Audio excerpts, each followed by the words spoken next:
Good evening and happy Sunday, everybody. I'm here to inform you that postmodernism is parasitic. Not really expecting to be called brave. I don't expect this to be a particularly original or daring take for people in the Peterson sphere. I don't think most of the people who would bother to listen to this are going to be surprised by this conclusion. But it was prompted by a little conversation on the Bridges of Meaning Discord server where somebody came in and just started asking about, hey, what's this postmodernism business? Why? What do I need to know about it? And and I told him it was basically gobbledygook. But listen,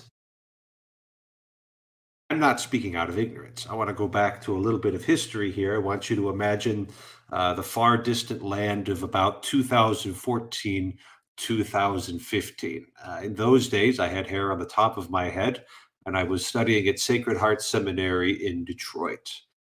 I don't know what you all think about Catholic seminaries. Perhaps you think that we have a forbidden section in our library, but we don't. We do not.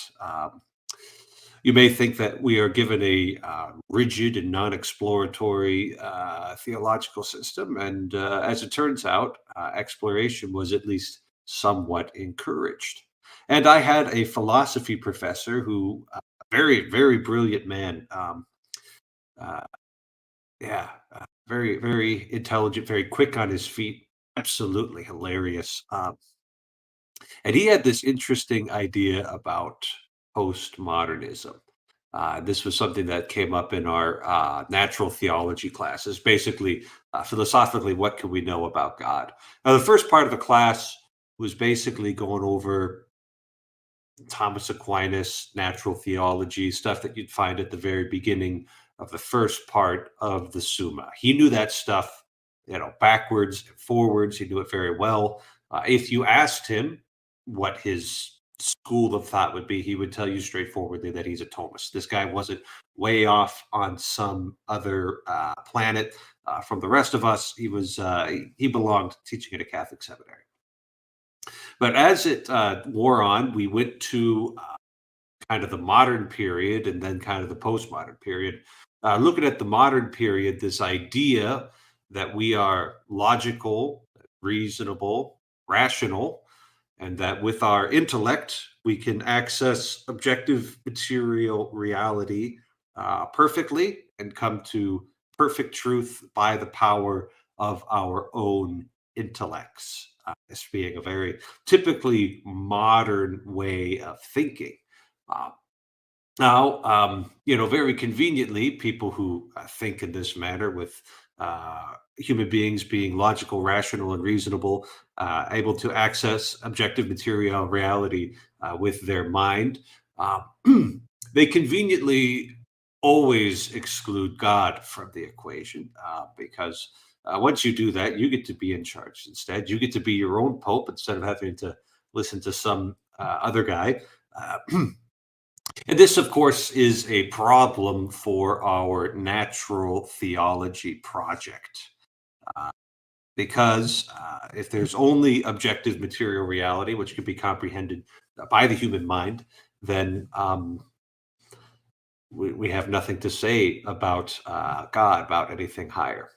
And so this professor of mine had this idea that postmodernism could actually be an ally against that attitude as some kind of a humbler of reason, saying, well, actually, there's no such thing as human mind's access to objective material reality via pure logic, reason, and rationality, uh, and using the what we'll call it the solvent of postmodernism to dissolve these modern critiques against belief in God, and not saying that if we all adapted this postmodern thought process that all become Christians, but hey, maybe Christians could have a place at the table.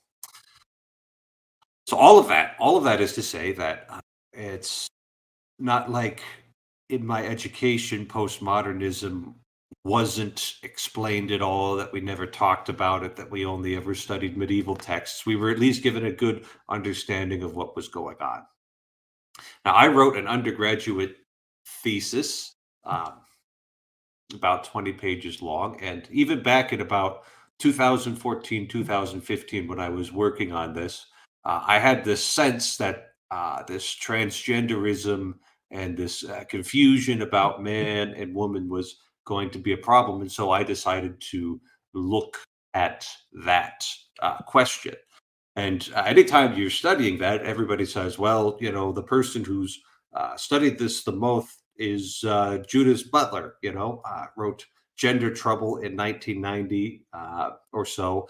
Uh, and basically, all of the people who are attempting to seriously do academics about all of this gender fluidity, smashing the patriarchy, smashing the gender binary business. They all reference that book, Gender Trouble by Judith Butler from about 1990. Um, so it's a very slim volume. It's not some big honking text. And I figured for my thesis, I need to take a look at this.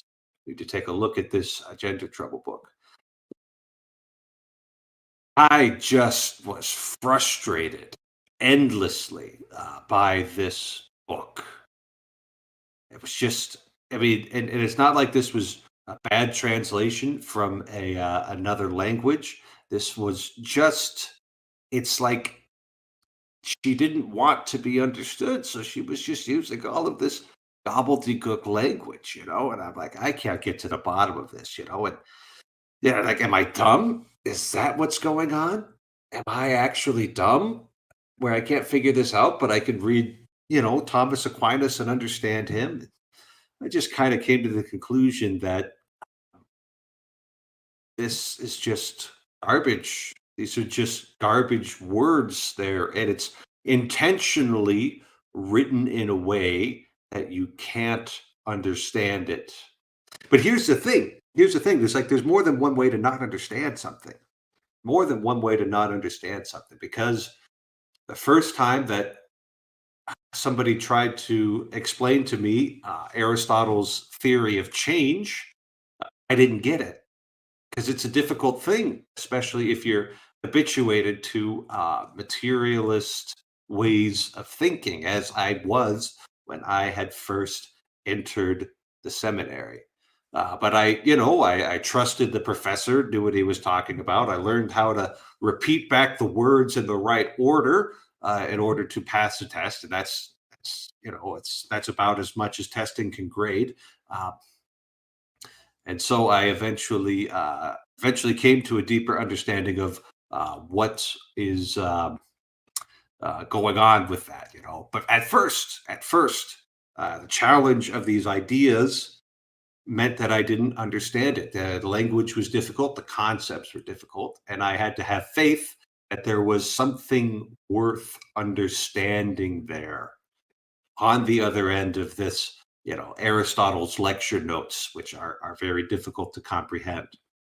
It was an act of faith that there would be something worth understanding on the other end of that. And praise God, I got to go to a Catholic seminary where we were teaching according to the mind of the church, and those sorts of things that they were teaching me that I didn't understand immediately at the age of 19 ended up being reliable way to think. And so it's all poorly written gobbledygook. They've got like maybe very short, simple arguments that really won't hold up. And they fill volumes and volumes and volumes with all sorts of references in there, precisely to trap the academic mind that likes reading, that likes getting to the bottom of things. And when the academic mind finds something it does not understand, it wants to dig into it. It wants to finally get to the bottom of it, because it's actually really satisfying to struggle with a difficult idea and then come to an understanding of it. Oh my gosh, and MKZ anticipated my next point. Let's take a look at Lindsay here. Now, Lindsay is a monster. We have to understand that about him. He is not an ordinary human being faced with this postmodernism would not like they'll read 2 pages of it and say this is nonsense. I'm just going to throw it away. But this guy, Mr. Mathematician James Lindsay, he wants to get to the bottom of it, so he will torture himself reading this postmodern gobbledygook until he understands it. That's why he's kind of losing his mind, you know. He's going kind of nuts there. He and it makes him crazy and angry and lashing out at people who would generally want to cooperate with him, generally would want to say, hey, we don't like this postmodernism either here. So I think it's precisely that he's engaging with all these postmodern gobbledygook, especially without being grounded in Christ, or even if it wasn't Christ, being grounded in an ancient wisdom tradition, something other than attempting objective material reality by his own logic, reason, and rationality, would have uh, done him a lot better. And so all of this postmodernism is parasitic. It takes this desire for understanding. It is typical of the intellectual. It is typical of the academic mind, and like turns it against itself, and it is destroying our universities from the inside out. I don't think they'd be able to take down the universities entirely because there's still Catholic seminaries, and it'll just uh, strip away everything that's unworthy of the future. But it is going to do some serious damage, as all parasites do to their hosts. So, postmodernism. We can't ignore it. We can't pretend that it doesn't exist, but just go ahead and take my advice. Don't bother reading it. Don't bother diving it into it yourself. Read something that's a little older than 40 or 50 years, and you'll find yourself a much happier person. The link has been posted. Some of you can come on in and tell me how wrong I am about Judith Butler.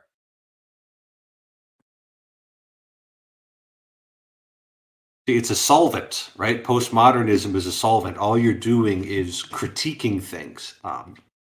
And so it'll actually reduce your world view to garbage there.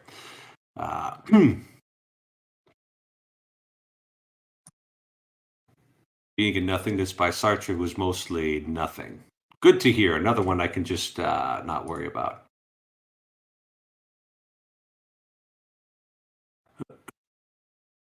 Keep the seminaries, Valium and black ink. I do think if we could hold on to printing on paper, that would be yeah. If we could hold on to paper, that would be a good thing. Turning into Colonel Kurtz from Apocalypse Now. Yeah. Yeah. Yeah, we should definitely be praying for him. Uh, forbidden knowledge is real. Yeah. And fake knowledge is worse. Absolutely. All righty. Well, that's what I have to say about postmodernism. It's the first Sunday of Advent. So that's, Happy New Year. I should have said Happy New Year to all of my Catholic listeners. Not sure about the Orthodox, but Happy New Year to my Catholic listeners, because it is the liturgical New Year. We've ended the last liturgical year and begun the liturgical New Year. Looking forward to the coming of Christ. Yeah, there we go. My Catholic boys represent Happy New Year. That's right. We get to have multiple New Year's parties. And as I said on my pre-Thanksgiving stream, just a reminder that this is a penitential season. We've switched out the beer for water in order to engage in that. Um,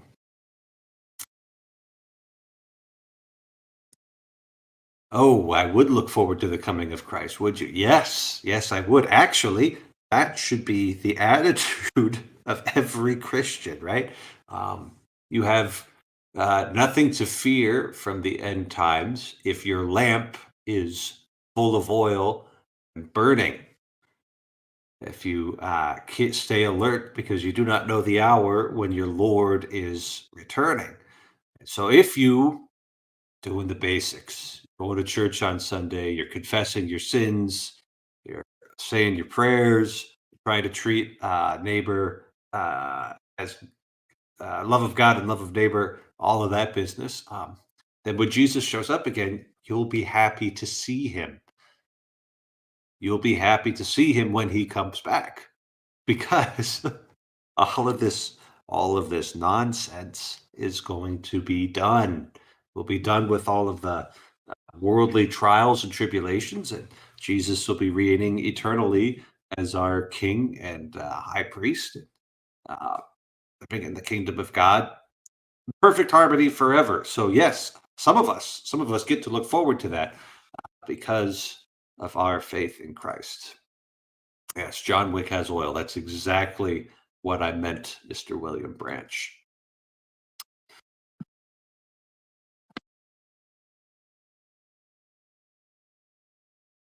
When smart comes in 3 minutes, I will join you. Yeah, being smart's overrated, but I appreciate the offer, Philip.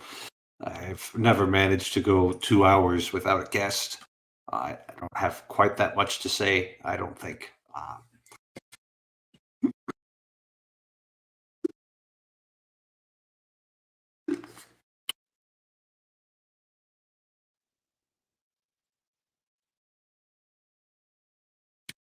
Yeah, we got the shortest possible Advent this year, with Christmas on a Monday. So that's always a bit of a pain because you got to do all your Sunday masses and then you've got to run straight into Christmas Eve masses, followed by Christmas Day masses. So the fourth Sunday of Advent lasts for about 16 to 20 hours. The fourth week of Advent lasts for about 16 to 20 hours. Uh, Mark, there are ways that you could prepare yourself so that you would look forward to the coming of Christ. Why would I do that? That sounds like work. It is work. That sounds awful. That's a 4-letter word. Are you allowed to use such 4-letter words as a priest? I didn't know that. I am. My name's actually a 4-letter word. So's yours. Blowing my mind. You're blowing my mind. I loved your speech. I think it I like the maybe a new slogan, make forbidden knowledge great again. I mean, it's really it's stunning to me, all the rebellion and the people trying to figure things out, and I'm like, are you sure you're smart enough to figure that out? Because like, I don't, maybe no one is. It's like, hey Phil. Hey Mark, how are you? Anxious and worried, but I'm here, so I'm trying to be positive. Well, it's good to meet you for the first time. Mark's got some stuff going on tomorrow, so all of you guys are going to pray for him. Please, big decision, please. Big day. So we'll see. Do you feel adequately prepared? I got a text. Well, not a text.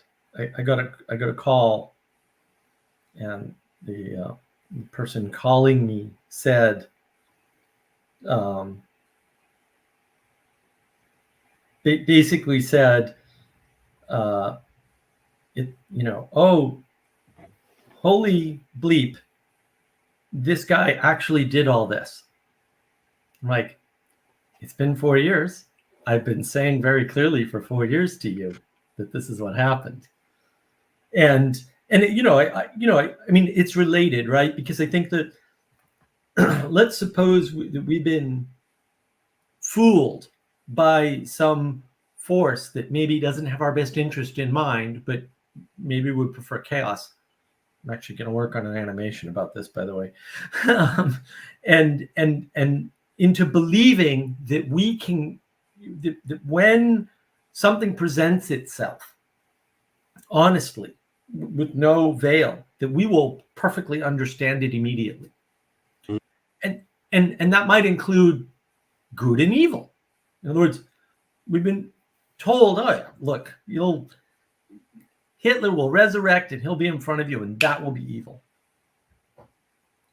Right? And it's like, well, sure, of course, right? If I was living in Germany in those days, I wouldn't be a Nazi. Of course, I was going to go there. Right. Peterson talks about this, right? He says, if you were living in Germany during that time, right? And I mean, he actually doesn't make a very strong case. He makes a very weak case, actually. I think that even Peterson has, fallen prey to not doing your research, buddy. Read everything that happened before that got the guy on the cover of Time magazine. Like read I did. Like, this is what puzzles. Like, I did this. It was a lot of work, and I had to read it on microfiche, right? It's pictures of old magazines and articles and newspaper. I read newspaper. I know what microfilm is. I had a summer archiving job that sometimes involved microfilm.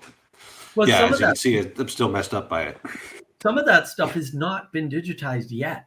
Like, people don't understand, like, digitization takes time, and I know Google did a lot of it, but they didn't do all of it, right? I mean, it's still not done. The project is still ongoing. But when you read about it, you're like, everyone's going like, Germany's dead. Germany's dead. The Weimar Republic is a failed republic. It will not survive in 2 years, in 3 years. I think the longest I ever saw anybody say 5 years. Germany won't exist. Will not exist as a country. It will fail. It doesn't physically have enough food. Did not physically have enough food. No, really. Like, they couldn't feed their people because France, at the Treaty of Versailles, just took too much stuff, right? And they wanted more. They're bloodthirsty little bastards, actually. Who were the bad guys? I ain't sure you know. Sorry. I just, I have French lineage, and we left for a reason. I don't know what to tell you. The Parisians are bastards. And here comes this guy out of nowhere, and he's this short, whatever, kind of weird, right? But seemingly single-handedly, and the thing is, I mean, even I don't do it justice, saves Germany, turns Germany into the largest industrial powerhouse in the world, the most powerful and capable country ever. During the Great I mean Depression. ever. Well, and the thing is, and here's the thing I've come to sort of realize literally in the past 2-3 weeks that I've been thinking about this, because it just comes up seemingly repeatedly for me, because no one will, unless Hitler resurrects, no one's going to believe there's evil out there among us. We are still today standing on the legacy of Hitler's Germany.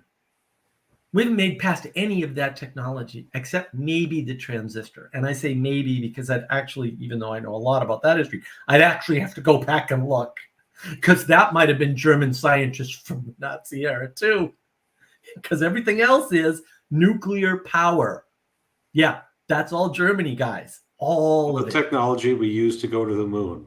Rockets, all jet planes, all Germany. All of it, completely, entirely German, like 100%. Like, we have not moved past. We have not. That's how big that whole Well, SpaceX has finally managed to outdo the Saturn V rocket. Well, okay, there we go. This year, but we're still working on the foundation they laid in the past month. Well, as far as I know, he's still using the Saturn V booster technology. The Bell booster, whatever it's called. Yeah. As far as I know, and I might have changed, but I'm pretty sure he's still using Wernher von Braun's original design modified. Yeah, that's all, yeah. It's just, and we don't have an appreciation for that. But we think we know things. Like, we think we know evil. We think I mean, I don't know why people don't make this argument. You made it brilliantly for Judith Butler. Like, it's gobbledygook. She's not making any sense. She uses lots of references to confuse you. That's what it is. That was something I forgot to mention. Is there's just so many references there. Like, how could there be that many footnotes and nothing there? It's like, oh boy, Right. have you ever written a paper before? Well, what's the trick? The trick is cognitive overload. See, I suspect, I'm not going to lay my life down on this one, although probably could, that there's a limit to your cognition, and that the limit to my cognition, limit to your cognition, Father Eric, and the limit to your cognition, Philip, no offense, is probably not the same. And I don't know whose is higher or lower. I don't really care. That's not the point. The point is it's probably not the same. But also there's a limit. And I bet any amount of money, right, that limit for any human being is hittable in a book. Easily. You could write a book of 100 pages, maybe 200 pages, and blow out any human limit on cognition. Now, not entirely. That's good books, right? And bad books. Right. So, and Peterson makes this point about Lacan. He says, I read Lacan. I couldn't make any sense out of it. I'm a pretty smart guy. So, and I'm like, did you read Derrida and Foucault? Because I'm sure, I'm positive. Never read a line of either of them. I'm positive it's the same. I'm positive they don't make any sense. I was trying to read, at about the same time, I was trying to read a secondary source on Foucault. Just like, hey, here's the basics of Foucault. I couldn't get that either.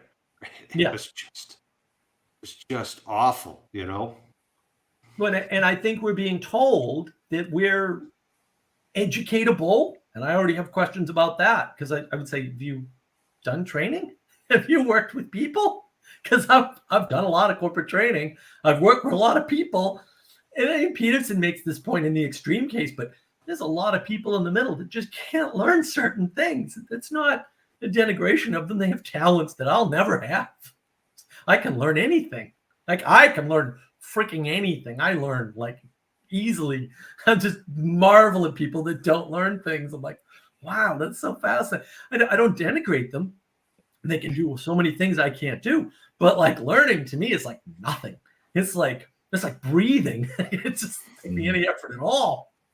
I just see things and learn them and absorb them, and I go, oh, that's going to do this, and that's going to do this, right? And it's just, lucky me. I'm grateful that I have that skill. It also hasn't served me well, by the way. So if somebody offers you that, refuse immediately. There's way better things you could have. Just be dumb and happy. Pick that one. To learn things, actually. But we've been told that we can learn things, that you can educate yourself into something, and that then you can be, quote, good at it or good enough at it. And first of all, that's just not true. That's not true at all. Like, there are some things I can't learn. Like, I can't learn to play guitar. I've been trying my whole freaking life. I'm like, I just want to know enough to do dun, dun, dun, dun, and maybe a few of the easy Zeppelin riffs. That's really all I want. Like, I'd be through it. I can't do it. Can't play piano. I can play the scales on piano. Do, a D, or female. I've retained that, but I can't get past that. So there's lots of this stuff that I absolutely can't learn. But we've been told that, like, oh yeah, and you can be good enough, and then right, and then the world kind of opens up, and we've been told we can do anything, and it's like, well, probably not. But even if that's true, we haven't been told about the cost. Like, yeah, maybe you can do anything, but at what cost? And then I was thinking recently, well, the past few days actually, the devil came down to Georgia. It's like, oh, that story's wrong. Like, basically, that's the story of individualism triumphing over evil, because he wins. Like, the devil doesn't get to take his soul because he plays it's the fiddle, right? He plays the fiddle better. And it's like, what? Wait a minute. You have a supernatural force of whatever type, irrelevant. You play the fiddle better than supernatural unspecified force? I don't think so. I'm a skeptic on that one. Normally, I'm not that skeptical. This time, I'm a little skeptical, right? Because all the fairy tales, pretty much, with very few exceptions, are about selling your soul and how that's really not a good plan. Like this is it's a good short-term plan. It's a bad long-term plan. And just the trade-off between short-term and long-term, that's one thing that Peterson does well, right? He says, you got to account for future you, right? So you're always in this trade-off relationship with the future. And sometimes the sacrifice has to come now, and sometimes the sacrifice has to come later. And like, I can't help you with that. There's no formula there. You have to kind of figure that out. And nobody likes that answer, but that's the thing. We're not told the other side. Maybe you can do it would be anything you want or do anything you want, whatever. I don't care if that's true or not. What I care about is no one told you there's going to be a cost to that. And maybe that cost is something it's a bad deal for you.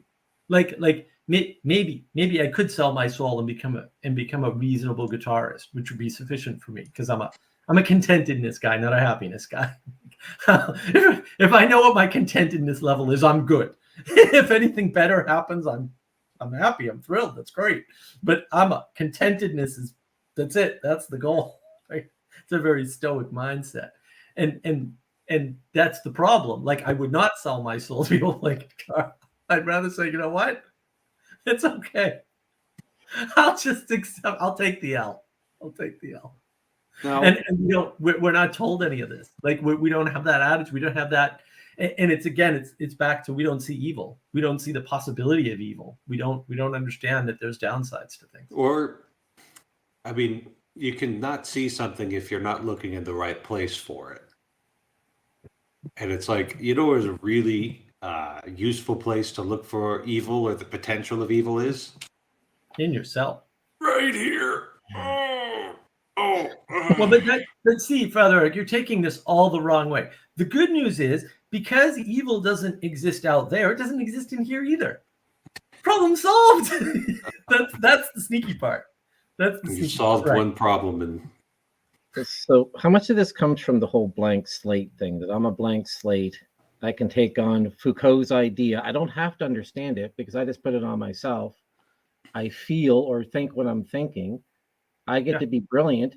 I can erase a little stuff off of his, bring in somebody else's. I can be a blank slate at any time. And that's how I thought when I was 18 and 19 and 20. And really, beyond, I still kind of think that way now. It's still getting rid of all that crap. I think that's a good question, Philip. I like that you brought that up. That's really good. I think that Father Eric here brought up this absolutely brilliant concept.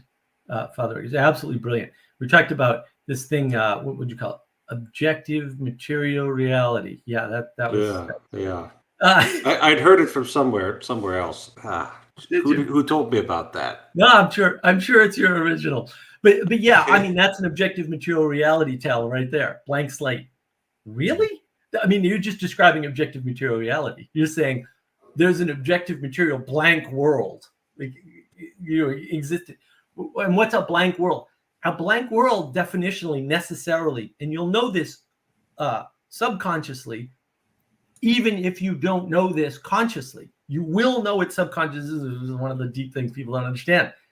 That is against the idea of creation. It's against the idea that things existed before you that you were born into, right? Because even if you were a blank slate, the minute the blank slate comes into existence, or being is probably a better word, the minute the blank slate comes into being, it gets written on, right? It gets constrained within however it's been instantiated, right? And we, like, it's a trick to tell people that, because we don't think of it that way. Even if that were a state, even if there is this blank whiteboard, right, that is me, the fact that it has to hang on my wall for you to see it for the camera is like important, right? Because it's not really blank at that point.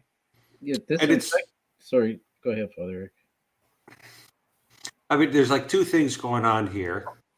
One is that people seem to be intuitively thinking that we work like computers when we most decidedly do not, right? So it's like, okay, you do have a blank drive, even though what's the first thing you have to do with that drive, Mark? What's the first thing you have to do with? You have to format the drive. The partition anymore. Format it, yeah. And then set the boundaries, and then format within the boundaries. But like, the only thing that could be actually a 100% blank slate would be infinite potential. Right. And Right. nobody has infinite potential. But that would deny creation. Right. That's what I'm saying. Yeah. Yes. Yeah. And so, Well, when God is creating, one of the things that he does is he marks the boundaries of the ocean. He sets the world on its pedestals. He puts the citizens of each realm into their place. He sets the sun in the sky to govern the day, the moon and the stars to govern the night, to mark the seasons. He puts the birds in the air, the fish in the waters. He makes every herb that grows to grow up from the earth, and puts the animals and all the crawling things on the planet. That's all limitations right there. Okay, you could have birds. Birds don't live in the water. You could have fish. Fish don't live on land. You could have human beings. Human beings, can't fly. yeah, they can't fly. Can't live underwater. Yeah. Well, and the other thing you said, which is really good, right? Like a hard drive that's blank, that's actually blank, it's not partitioned or formatted, you need to do both, is useless. It's worthless. It's a boat anchor or a doorstop. It's completely pointless. So to say you were or are a blank slate is to say that you're useless and you're not an agent in the world.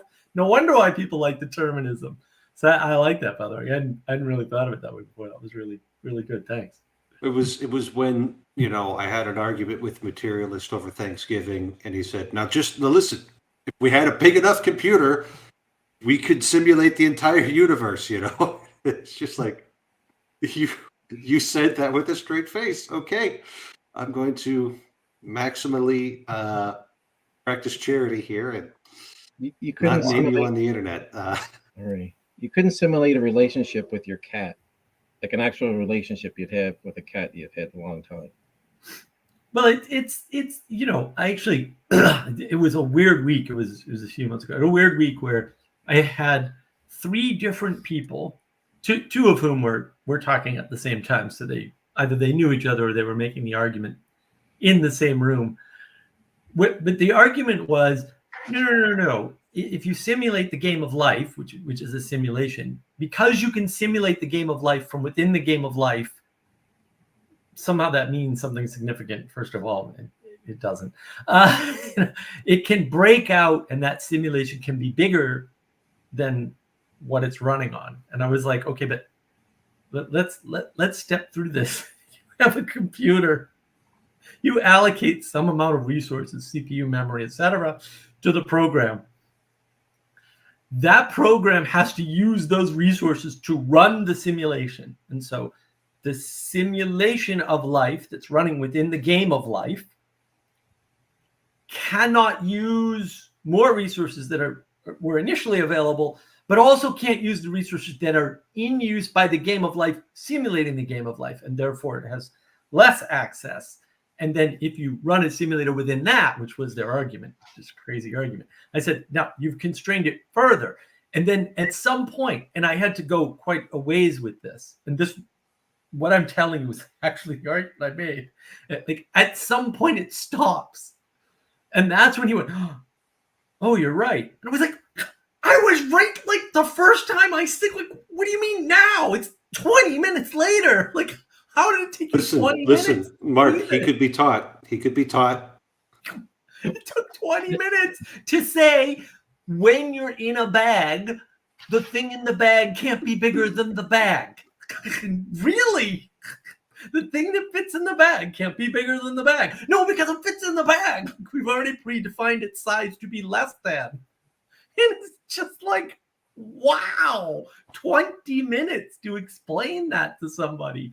And that's, like, You learn that when you're 3. I'm sorry, but like you know, at 3, if you watch, this is amazing. I'm like, you guys just need to get out and like watch 3-year-olds because they discover this. Like you can watch them. I watched all my cousins discover these things, you know, like I just watched them do it. Like, oh yeah, and they try to, well, that's not going to work, you know, and you can't tell them. They don't know. They barely understand language. And they're going to try and try and try until it fails.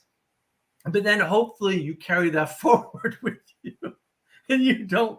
And I think this is back to cognitive capacity. I think we've literally overloaded kids with, quote, education, whatever you think of. I have a video on that. It's more like training. I think we overload them and then they kick knowledge like that out of their head. I don't know. Are they looking for knowledge or are they looking for comfort?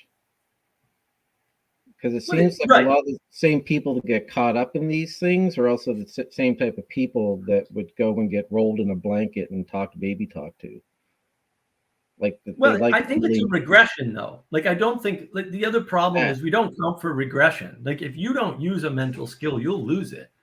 And I think this is why when Peterson and Vervaeke talk about play, it's really important, right? Because what if play was a training for a certain specific set of skills that are either underpin logic, reason, and rationality, which I think I could actually make a case for if I tried, although I can't do it on the fly, or we're a completely different set of skills, right?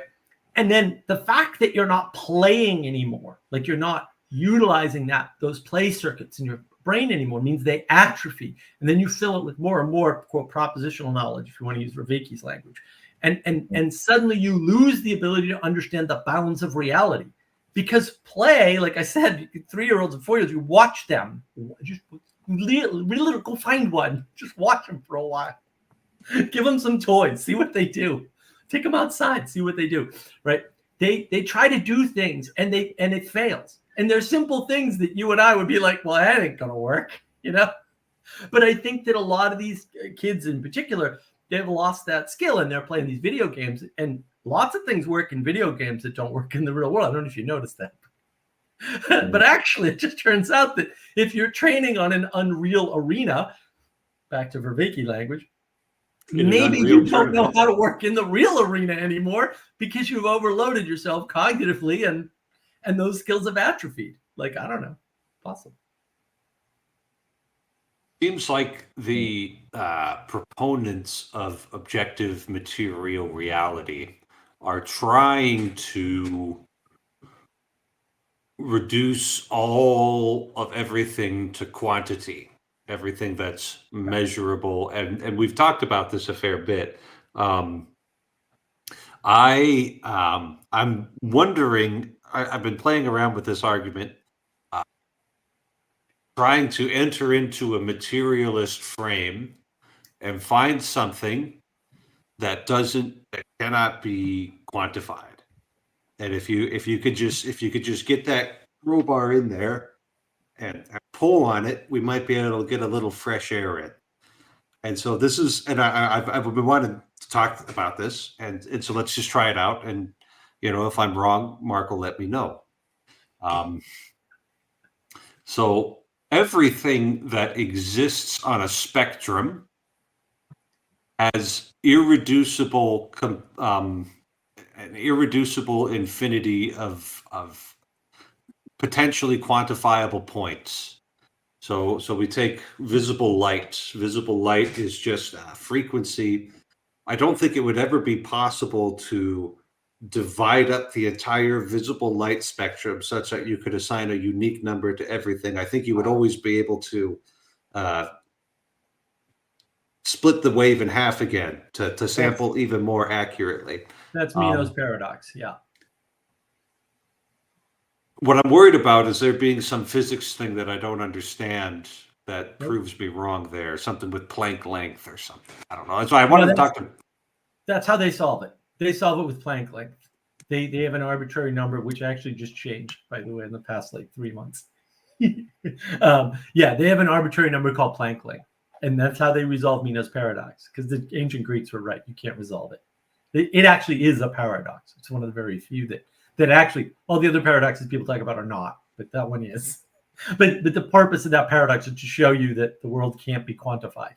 That's actually what it's for. It's to show you, it's to show the Pythagoreans, particularly, and those that came after them, that pure math doesn't solve this and cannot solve this ever. And we've lost that lesson. For some reason, the ancient Greeks knew it, but we're dumb. Yeah, and so you're saying that if I was to try and deploy this argument in the real world with a knowledgeable person who had the certain knowledge of physics about what happens at Planck length, that would yeah. Hey Chad. Hey, Jed. Hey, Chad. I was so like, yeah, I like the idea of like, I don't know if it's possible to quantify the flavor of a banana. You know, like, It's not. Yeah. It's not. That's what I'm Yeah, saying. that's probably the better way to go. Is tell me what the flavor of a banana is, or how red that light is, or there's all kinds of cute tricks like that you can use to get into quality. I was thinking about it because like the only way you could describe what a banana tastes like is to say banana. It's to call it a banana, and maybe so that had me thinking about the importance of naming, which I never really cared about until this banana question came up. I'm like, oh, that's why you have names, because like it's actually inseparable from the thing. So yeah, I mean, it's, or like we've heard about this, the scent of a rose. Can you tell me what a rose smells like? It's like it smells like a rose. I know it sounds, this is ridiculous that we're even saying this, but there's a lot of I think there's a lot of very important things at the bottom of these two statements: how a banana tastes and how a rose smells. I mean, I don't know what else to say about it. No, that's right. A rose by any other name would smell as sweet, which is just more ironic. Naming came up today on my Discord server. Emmanuel brought it up. Yeah, it's really important. The problem is that we are in a time where we need to have these conversations. You'll find a huge number of people trying to navigate the world as if it's all reducible to quantity. And it's just not. It's like, no, the flavor of a banana and the smell of a rose cannot be captured entirely by a mathematical, scientific, graspable model. We could get a useful model there. We could, figure out what shape a molecule stimulates your olfactory senses. We could get a decent model that might help us with a few things, but I think Chad just drove between towers there. And we've got Ted. Ted. Hello. A useful model is BANANAS. There you go. There we go. Bananas. Banana. We're talking about the flavor of bananas and how that's going to solve the world. Well, I think the problem is that when you make a rose by any other name would smell as sweet argument, the science people say, oh, that's a philosophical question, and assume the philosophers have it worked out. And if you start from a philosophical thing and you bump up against that, they go, oh no, that's for the physicists, and they have that figured out. That's what I found when I was in Boston, is that each side, why there are different sides, I don't know, but each side would sit there and go, no, the physicists know that. And I'd be like, I just talked to literally the actual top physicist in the world about this. And he says, yeah, we have no idea, no clue, and we're never going to know. That's actually what they would tell me. And sounds like a good physicist to me. Yeah, well, yes. So like the idea of, because I was thinking about the flavor of banana and how it relates to reality, and let's say, how do I know God? Well, it's kind of a similar thing. That's why it's so difficult to lay this out. It's like, well, because like I know God because I've had this experience of God. I don't know how to tell you any other way, damn it. And so like it's actually not the physicist or the scientist or the or maybe the poets have some of it, but I would say it's those of us who are trying to love. I don't know, or maybe the priest, maybe Father Eric. Father Eric is probably the wisest one out of all of them. I'll try I'm and trying to carry figure out that what we're burden. talking about because we're going back and forth between bananas and physics and love. And I mean, I could string those things together, but it'd be kind of hideous if I tried to fit them all into one thing. Well, they're not one thing. That's the thing. Is that We didn't mention love. your What's up physics with that? Chad your did. physics can't capture a banana. That's the point. Yeah, it's not quantifiable. Well, and this sure. goes back to poetics, which was my live stream topic on Friday. So if you haven't seen it, you should watch it. Right, which is, I mean, that's what connects the things together, right? That's what connects the physical or the material and the ethereal, right? The physical stuff and the quality stuff is poetics. Can you be poetic by yourself? Just in your own thoughts? You can, but you by have to be. yourself.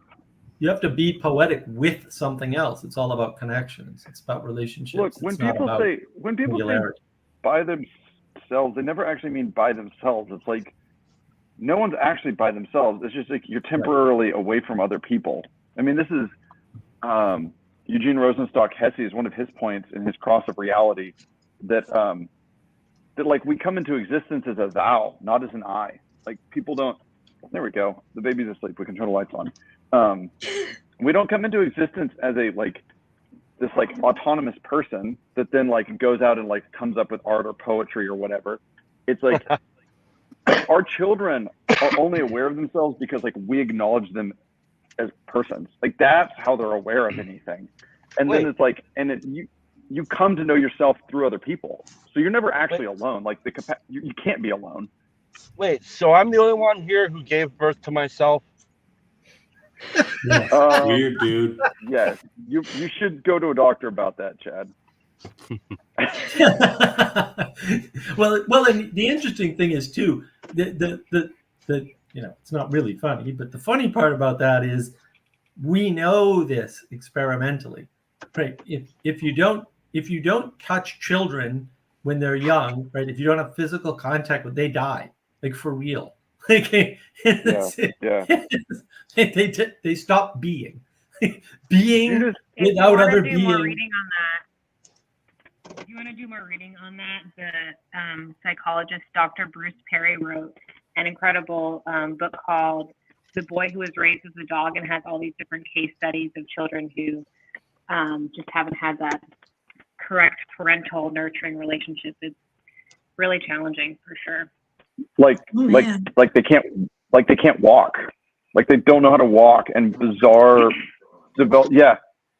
really weird stuff that you wouldn't think. You'd be like, oh yeah, they don't know how to talk. It's no, they don't know how to move their body. They don't know how to pick things, weird stuff like that. It goes really deep. I mean, I've seen every single parent with an appropriately aged child pick them up, hold their hands with their fingers, and force them to start walking, because crawling is just, I think, too convenient unless you're forced into walking. I was trying to do that with our child today. You know exactly. Yeah. I don't want to hold you anymore. You got to walk now.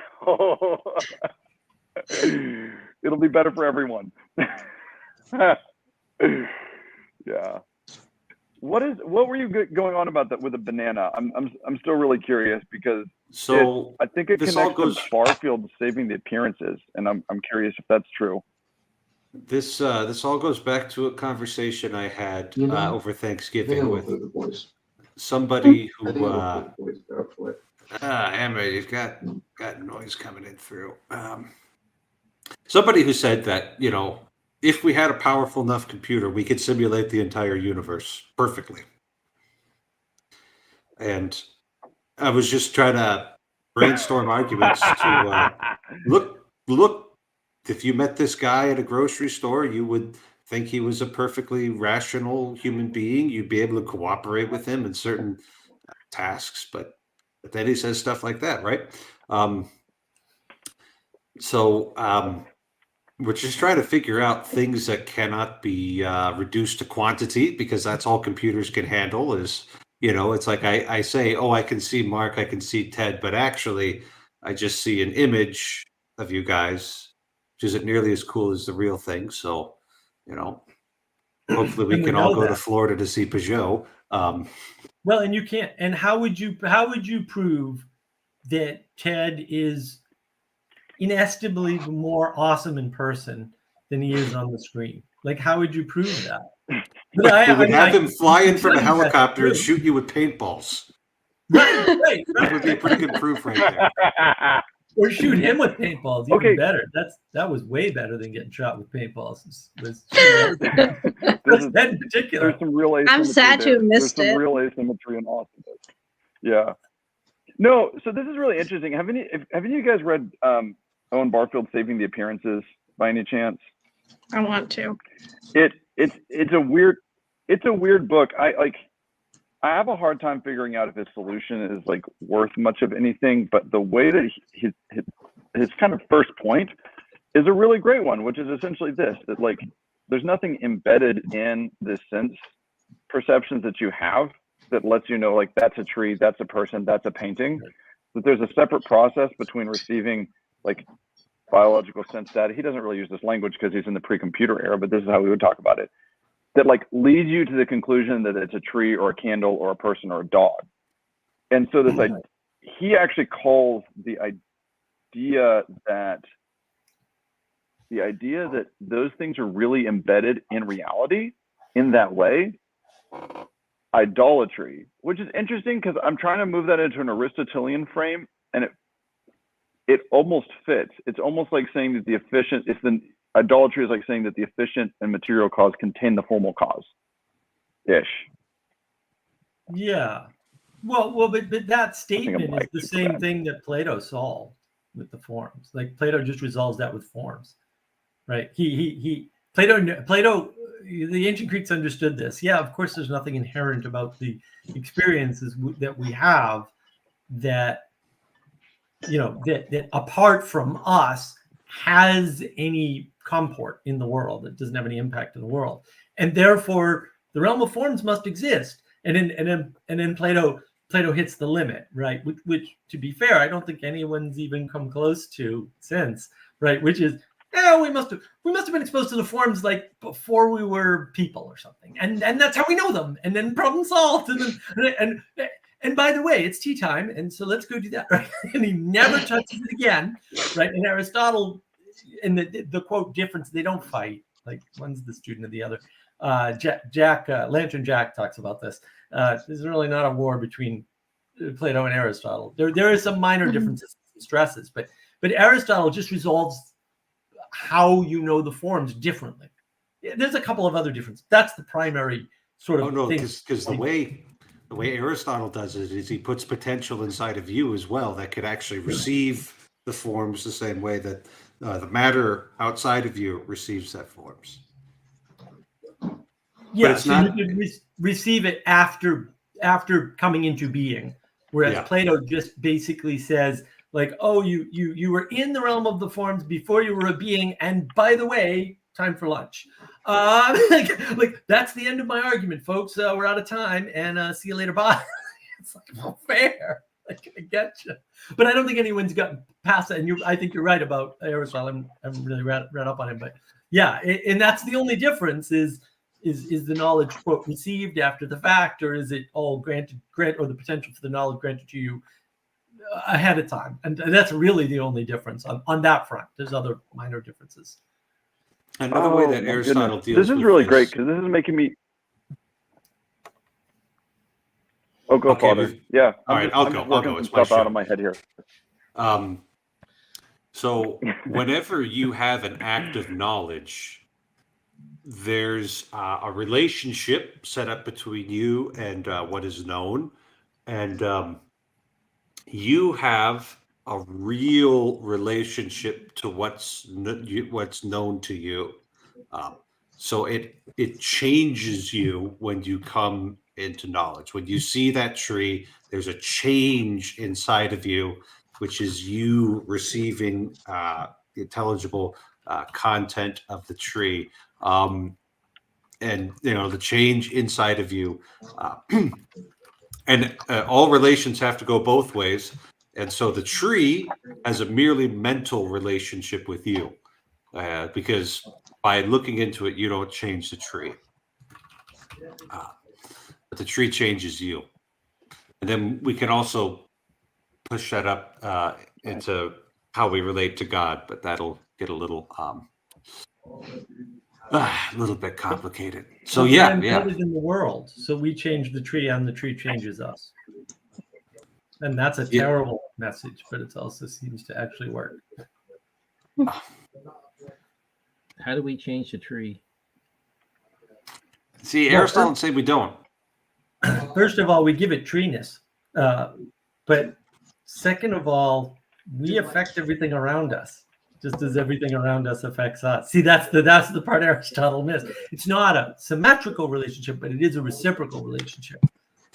And that's this is the problem, because this gets back to what Peterson says: everything you do matters. The only possible way that everything that you do matters is if you're connected to everything. But also all the evidence that we have, even from science, actually from physics, if you actually talk to real physicists, they'll tell you this. It certainly seems that way, like we're connected to everything, because the entire basis of physics says the observer affects the outcome. Physics can't get around that. They haven't been able to for, I think it's been 120 years now. Right. So, I mean, a way we could make this a little more practical is this is kind of the bedrocks of even physics, is that right now I'm gravitationally pulling on Mark. Yes. Now, it's an inverse square relationship, so I don't think we could measure it.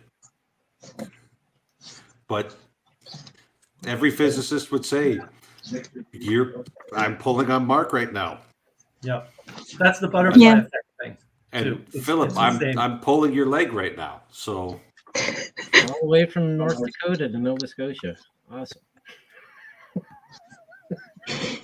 So in that case, it would be impossible to actually look at a tree without even having an infinitesimal effect on it. Can I ask another question? So where does memory, how is memory connected with change? Do I need to remember almost everything I've ever seen somehow for it to change me and for me to change something else? I think I'm asking this, Mark, because you talk about the difference between learning something and memorizing something, and that if you read a good book, it's not so important to remember the names of the characters or whatever. It will change you, and that change kind of builds onto other change, builds onto other change. Is that what you're talking about? I feel like you said that much more eloquently than I ever could have, Philip. Yeah, that's true, right? It's the pattern that you care about, right? It's the pattern that helps you. The difference between a good story and a bad story, because I think the idea of fiction and nonfiction is actually completely crazy, it is whether or not it has a pattern that you can relate to, either your person yourself in the world. Like, in other words, if I tell you a story about how I went to the grocery store and then I held up the grocery store, took all the money out of the cash register and left, there's a number of problems with that, right? Like you're probably like, I don't believe you, Mark. This doesn't sound like a real story. First of all, grocery stores don't have cash anymore. I don't know if you've noticed, but everyone's paying with their stupid cards. It's like even out here in the woods where I live, I mean, all the grocery stores take cards and no one's paying with cash.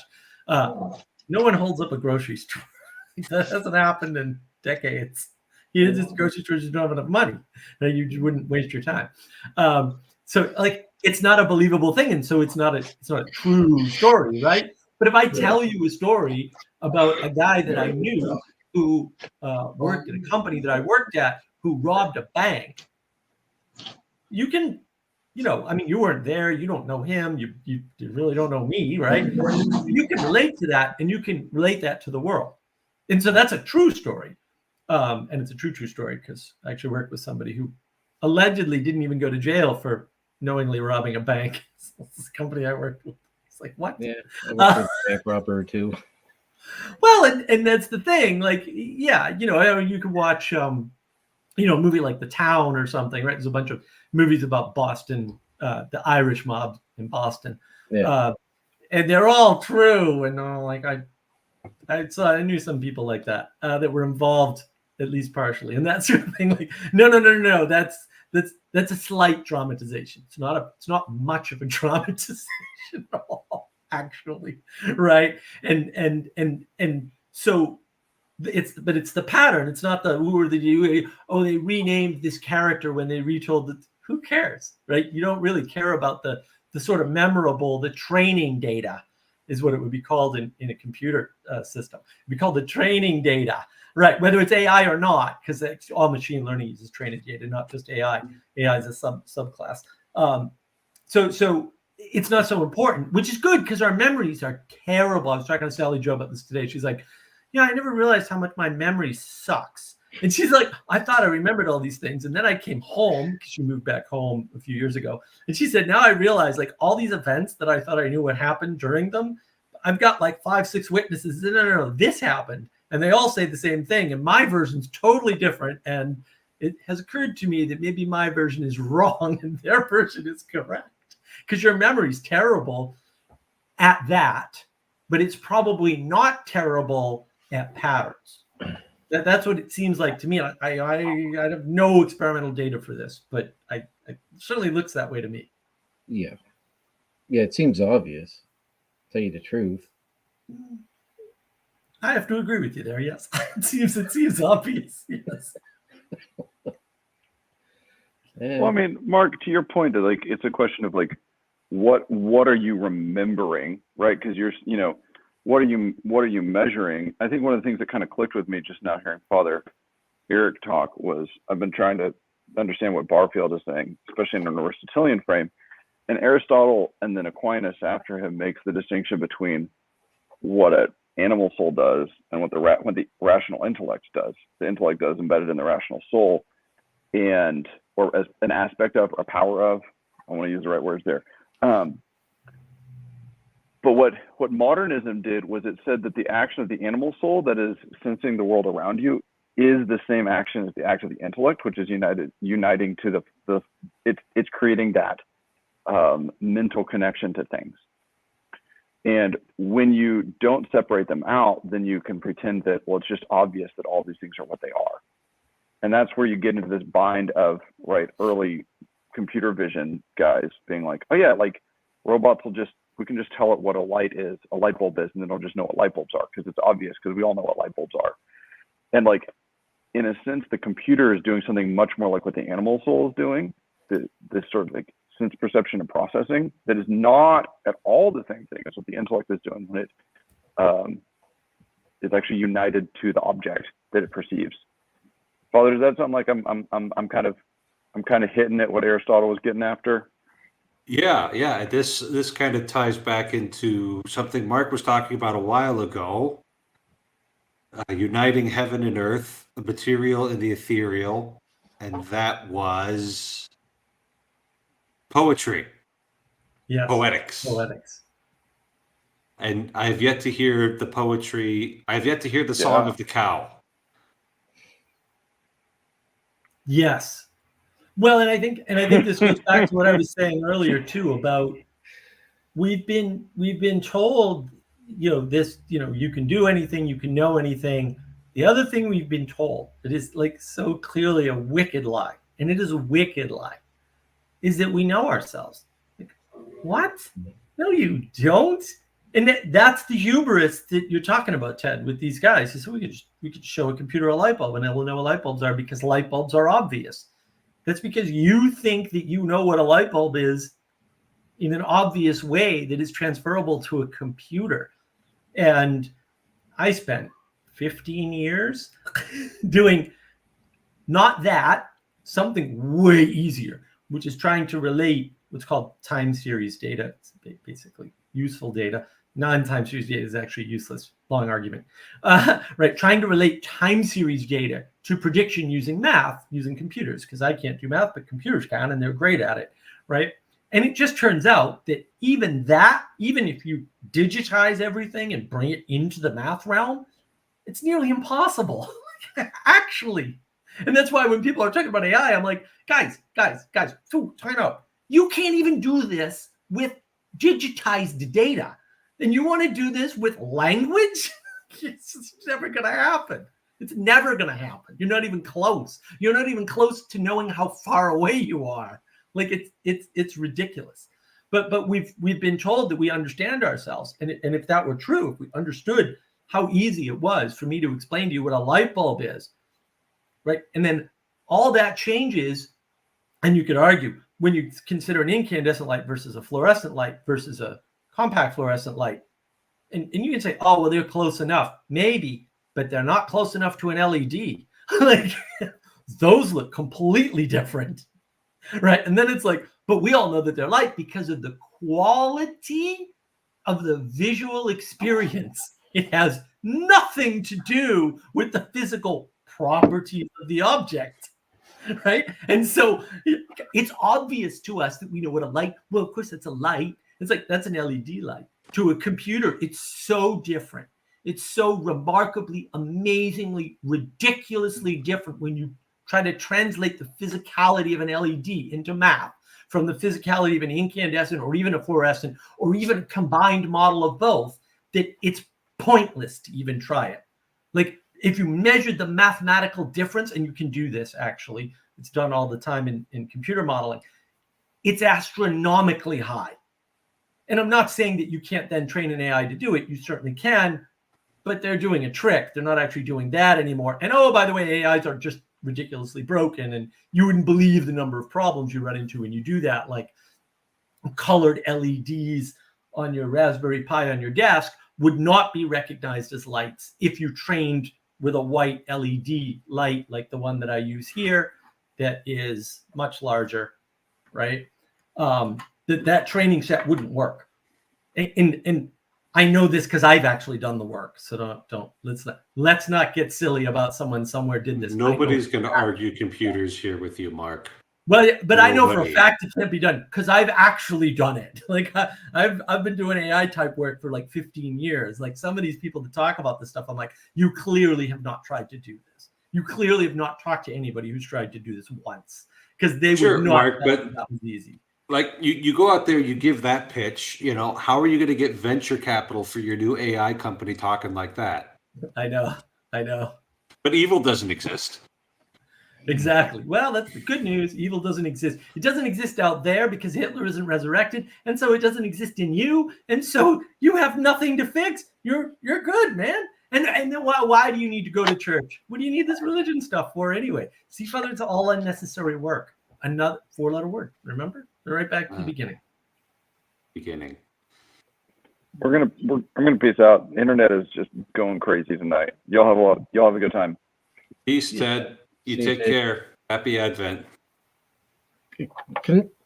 I have a question that might be off topic, but why do people always talk about Hitler and not Pol Pot? Because Hitler's white. But okay, or Mao. I'll reframe the question. Why do smart people always bring up Adolf Hitler when Pol Pot was killing all the smart people, including anybody that wore glasses because it might be smart? Because Hitler's white. Look, you can't say bad things about non-white people, Philip. What are you, racist? No, well, but even in the 80s, I'm sorry. but even Stalin, and it was funny because I forget who I was talking to a couple of weeks, within the past couple of weeks, and I mentioned Stalin, and he said, "Well, Stalin killed way more people than Hitler did." And I said, "Well, yeah, but actually, they killed about the same number of people per year." And he was like, "Did the math real quick?" Said, "Oh yeah, you're right." It's like, yeah, they did. It just Stalin happened to be in power longer. That's actually the only difference in their numbers. Which I just, nobody realizes that, right? Like nobody realizes that. I hate that fact. It's horrible. It's horrible. That's awful, but it feels important to know. Yeah, I mean, it's a complicated thing, right? There was somebody in the 1950s who said that when fascism comes to the United States, it will come under the umbrella of anti-fascism. Mm-hmm. I can't remember who it was, but I want to go back in time and give him a Snickers bar because that's exactly what's happening. That's well, the and Mao pattern, though, kills more history. people than all of them. Like, and nobody Mm. talks about Mao. No one. And Right, like and he there's destroyed people the who just history of want to this cover for country. communism. Like that's got to be part of it. Right. Oh yeah. No. That is Oh the yeah, big that's. thing. I think that's a big part of it. Well, communism won over fascism, and so they're pointing at the fascists who killed all the people instead of all the communists who killed way more people. I don't think that's a coincidence, Philip. I mean, it might be, but my spidey senses are tingling here because even the white Also, guy all the is smart evil. people are convinced that communism will work out in their favor. Yeah. Well, And then it's when right it for comes people. time to it's actually really funny. No. I don't think they believe it. Oh, sorry, I'm interrupting. There were it's too long a story to share actually, but basically, like, surprise surprise, academics who theoretically support communism and call themselves Marxist will not do anything to level the playing field when it comes to giving up some of their power to other people. Yeah, They won't do it. right. Oh yeah, they're the least. Right. Well, it's the Ren Fair problem. You know, people do the Ren Fair and they're like, oh yeah, this is living a better life, and you know, most of them are dirty, smelly hippies. And it turns out that they cast themselves in the Middle Ages as the nobles. aristocratic class. They're the nobles. It's like you wouldn't have been the nobles, guys. I don't know what to tell you. You would have been the starving There's that serfs. too. This to me is like, okay, when they put a new development, a wealthy development in around here, they will put in as part of the covenant no clotheslines. Drives me friggin' nuts. You can't have a clothesline in your backyard if you want to because it looks bad. And these are the same people that will go on and on and on about the environment and how horrible. Won't use wind and solar to clean their clothes, huh? No, because you're a redneck Right. if you have a truck and, you know, like you're the horrible, evil, dirty person.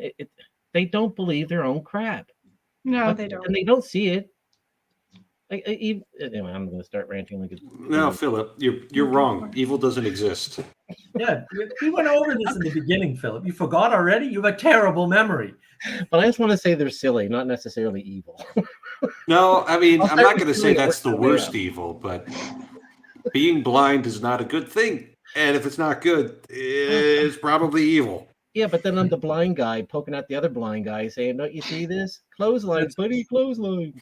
That's okay. At least you're willing to poke. And I like what you said, Philip. I never thought of it that way. Yeah, the best, most efficient use for solar and wind is a clothesline, and they won't use it. Like, it's way more efficient than trying to make electricity from either of those things. And they can afford to go to convenience and techne.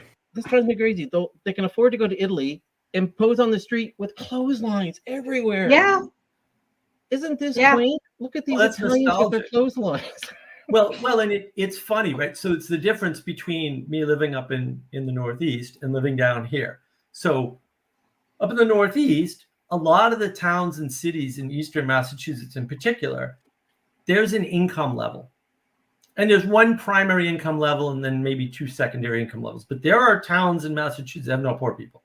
Like, actually have no, not even close, right? They're all upper middle class or wealthy. There are towns like that. Yeah.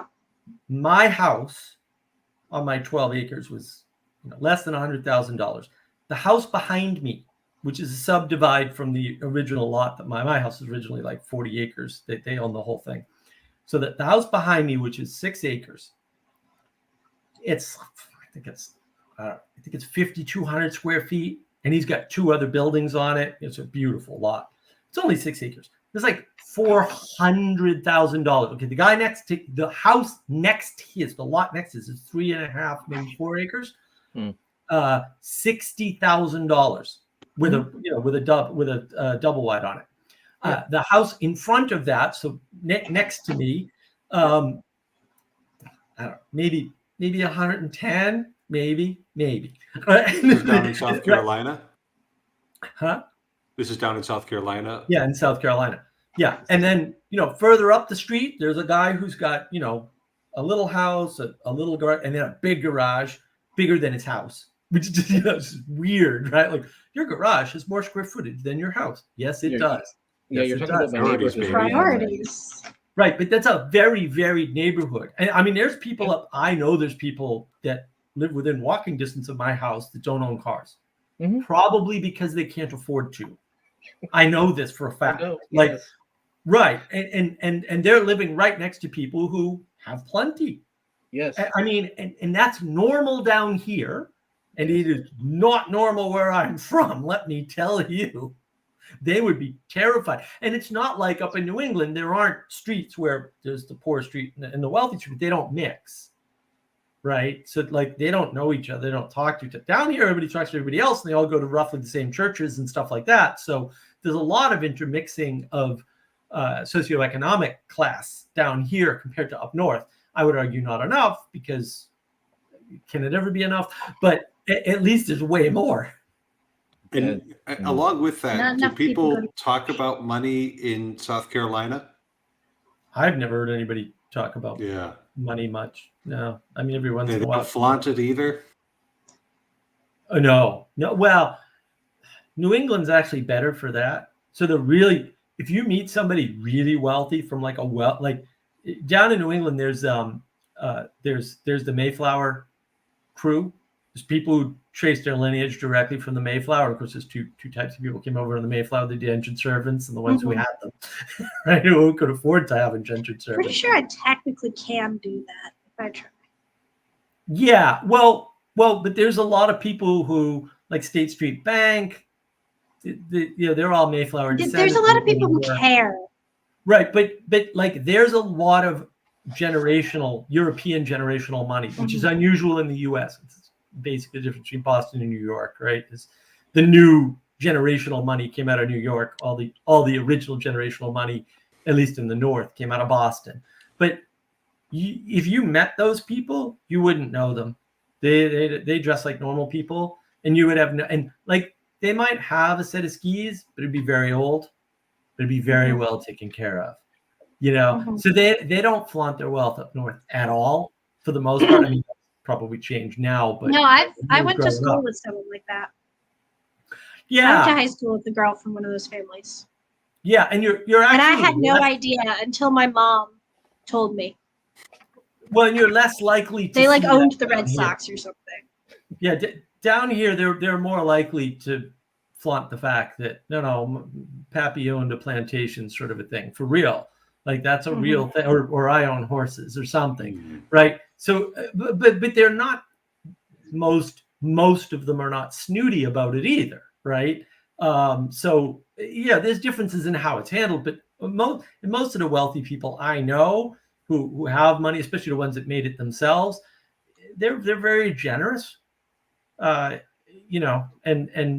so it's not a big deal to them.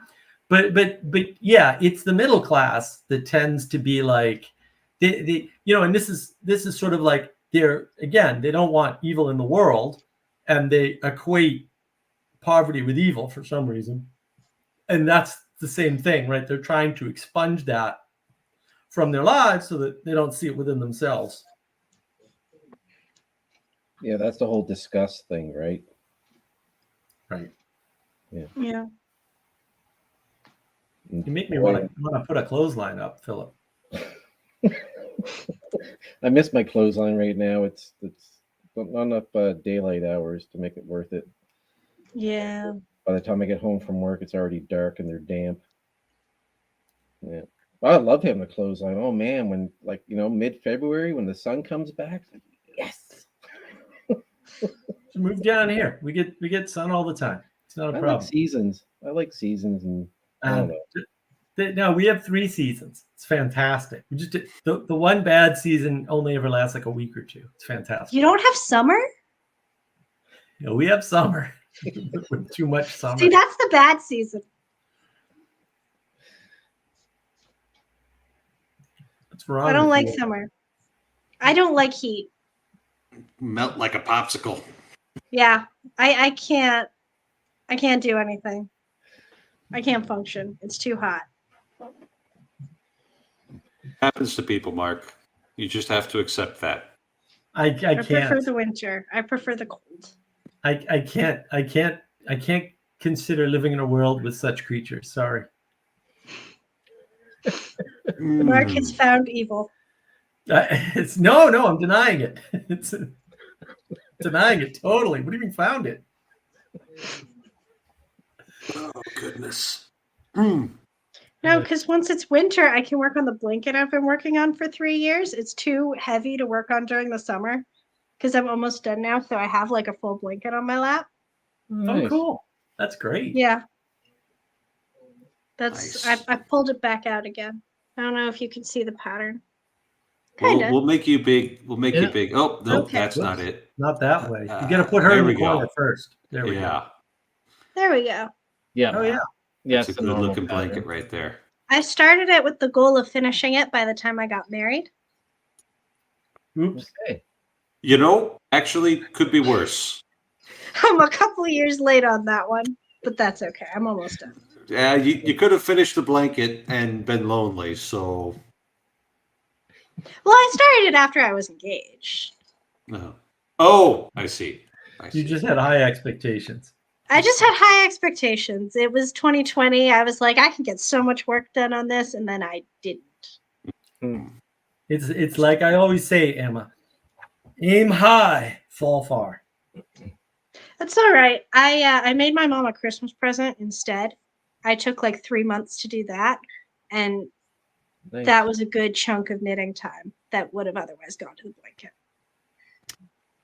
My sister crocheted me a 4th Doctor style scarf. The really long ones. It's not actually 20 feet long like I think Tom Baker's was, but it's the right colors. She nailed the colors, but I'm not gonna cosplay. That's great. No, that you should cosplay. There's a guy that comes to the entrepreneurship meetings on Wednesdays, and on Wednesday he was literally dressed like Doctor Who, and he had this big long scarf, and I was like, dude, you look like Doctor Who, and he had no idea what the hell I was talking about. Oh my god. None. No idea. Accidental cosplay. Accidental cosplay. I had to pull up Tom Baker on my phone and show him. He's that does kind of look like me. I'm like, that's what I mean. Like, how do you not know Doctor? Like, to me, it's like, how do you not know Doctor Who? But then I know all kinds of British TV that most people don't know. Yeah, I mean that one. I will go ahead and excuse somebody for not really knowing that one. It's like the second most popular freaking British TV show of all time, especially. It's like here in you America. weren't even on Tumblr in 2014. I wasn't on Tumblr. The longest running TV serial in the world, I believe, too. Like by I far. think it might be, yeah. Just not With like a continuous. 20-year hiatus between.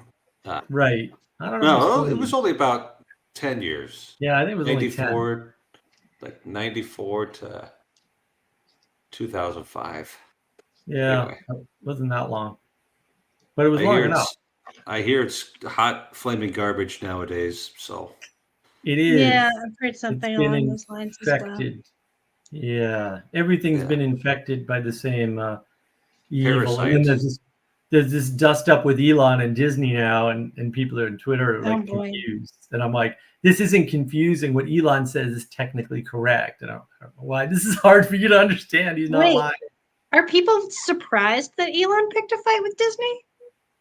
He didn't even pick a fight Because I with hadn't Disney. heard that before, but I wasn't He surprised. didn't pick a fight with Disney. He actually picked a fight with all advertising, like the whole industry. It was like, you go, boy. Okay, I'm still not surprised. Well, but people were trying to understand it. And if you have an economic frame, then you can't, because it doesn't make any economic sense that for the advertisers to do what they're doing or for Elon to do what he's doing. Although, yeah, he's got more money than Disney. Like, people are confused. I'm like, no, he actually has more cash than Disney does. Disney's losing money right now at a remarkable rate. He actually has more money than $750 million this year.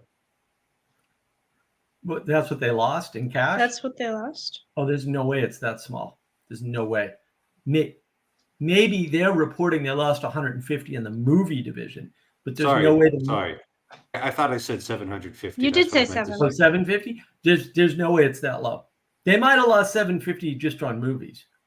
Okay. But These are fake numbers. The park's empty, and people These don't numbers understand. are too big to be real. The park was their mainstay because they could borrow money off it because it made money all the time. And my understanding is their park attendance is garbage now, and people have options. Oh man. Like Dollywood, which I've been to twice, by the way. Wonderful place. And Harry Potter Studios in Orlando. Harry Potter. There's all kinds of competing experiences. Six Flags. There's Carowinds here in South and North Carolina. There's a bunch of stuff, and people aren't happy with Disney, and the people that actually spend money aren't happy with Disney in general, partially because of the movies, and so they've actually lost park attendance.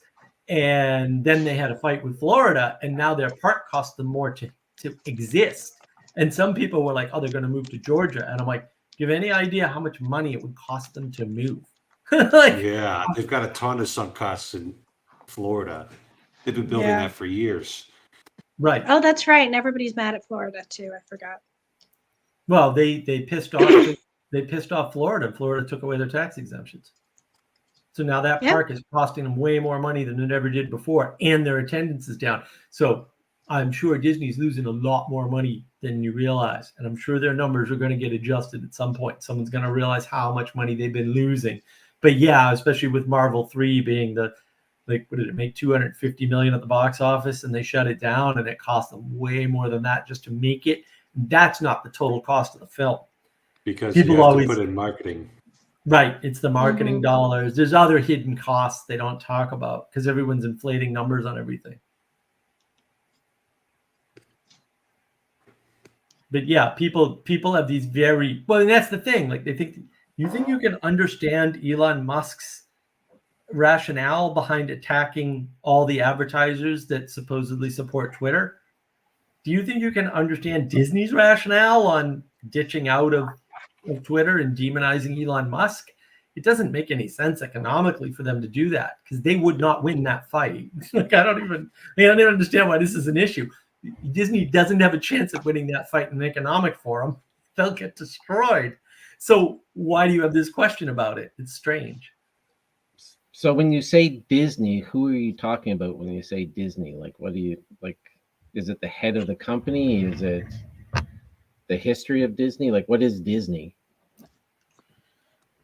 Well, you bring in the easy questions, Philip. Yeah, I mean, right now it's Bob Iger. I mean, everybody seems to think that if Bob Iger hadn't ruined the company, put the other guy in charge as the fall guy, and then come back, that somebody else could come in and fix it. But a lot of people are realizing, like if you listen to Critical Drinker and some of his streams, not his short videos, but the streams, and I don't listen to most of them, but there's some good clips. There's some 15, 20-minute portions where a lot of the analysts are now going, yeah, but if you replace Bob Iger, you'd still have to fire a bunch of people who have been making it, been doing these bad things, right? Because Parasites, right? You still have to get rid of the parasites, and you can't just get rid of them. You have to replace them. And I think actually that's the fundamental problem with the problem of today. This is the thing I was talking about earlier. I want to do an animation about. Everyone seems to think the solution to a corrupt structure is to destroy the structure. But like the evil of the world doesn't care if it rules the structure and you're subservient to it, or you destroy the structure and fall into chaos. Because either way, the evil of the world wins. You know what I mean? And if you want to cast that as Satan, that's fine. Right? So, or Lucifer, or however you want to say it. Lucifer doesn't care if you're under his dominion or if you're in chaos, because either way he wins. And so the solution is, no, you actually have to revitalize or revive the structure, right? And push out the parasites or the badness or the evil and replace it with goodness. Like it's a lot of steps. It's very hard. I'm not trying to minimize it. It's sort of impossible not to minimize it in this setting, but that's the answer no one wants to hear. Everyone's like, end the Fed, get rid of the government, right? The anarchists, right? Or destroy the universities. Destroy the universities. Yeah, that's another good one. Although I never liked the university, so I'm more on the destroy the university side. I'm sorry, but actually, it's the wrong answer. I know it's the wrong answer, but it's still so Did tempting. you use Mark? Sorry, did you use Loki to explain this? Did I read that from you or hear that from you? No, Loki's a good Loki's a better archetype for that, though. Now that you say it, because he kept the structure, if I'm thinking of it right, and it took it on himself to save it. In some cases, in other, I mean, he's mischievous, right? Which is the way he's described, which I think is probably an injustice in translation, but not too bad, right? But yeah, if he's not at the top, when he's not at the top, he's just causing trouble that benefits him. And so in some ways, he doesn't have a vested interest in being at the top the way a normal tyrant would. And actually, I think that's like the important missing archetype. Like the evil you're fighting is more like Loki, and then it is like a typical Luciferian character that we would think of in the United States or in North America or something, right? Because chaos benefits them just as much as corrupt structures or corrupt order. It doesn't matter, right? It makes no difference as long as it's corrupt, right? Order or corrupt chaos, we're good. They're okay with it, right? It's like, but I'm not. Like I'm still a no on all that. I'm like, let's have good structures run by good people, right? And so that we don't have this problem and we don't have to worry about chaos. That would be great. And that's why my mom and I should found a Catholic liberal arts college in Michigan. And that's the story of. Thank you, Emma. That was good. Oh, goodness. Yeah. Yeah, I'm thinking back to the stream from a couple months ago where we talked about the seminaries and how those were taken back. And part of what actually made that possible is the monarchical structure of the Catholic Church and Catholic institutions. And so I think of St. Paul Seminary, and the Archbishop sends in Monsignor Callahan, and he just kind of lands like a hurricane. And like within 2 years, there's like 90% faculty changeover just because he was there now. And I'm so glad I wasn't in those meetings because they must have just been thoroughly unpleasant.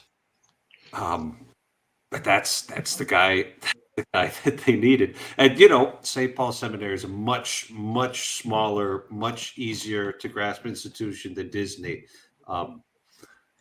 It might be at a certain point that what do parasites do? Parasites kill their hosts. That's the difference between a parasitical relationship and a symbiotic relationship. Right. And it might be the case that, we'll just take Disney, that there's enough postmodern nonsense parasitic on the Disney Corporation that it's actually not recoverable at this point without going through a bankruptcy or something. Yeah. I don't know if the culture would let it bankrupt. That's what I mean. Who is Disney? Because Disney's not itself anymore. Disney is not their own. Disney is part of the culture war now. I don't think they would let Disney vanish. They would entirely, though. Yeah. Well, yeah, because the problem is there's a big history here. So Disney in the 80s, maybe even in the 70s, but definitely that I know of in the 80s from actual research, Disney in the 80s already convinced the federal government in the US that it needed protection and started that cycle of getting help from the feds because it was a big employer, whatever. And maybe there's a better reason, but whatever.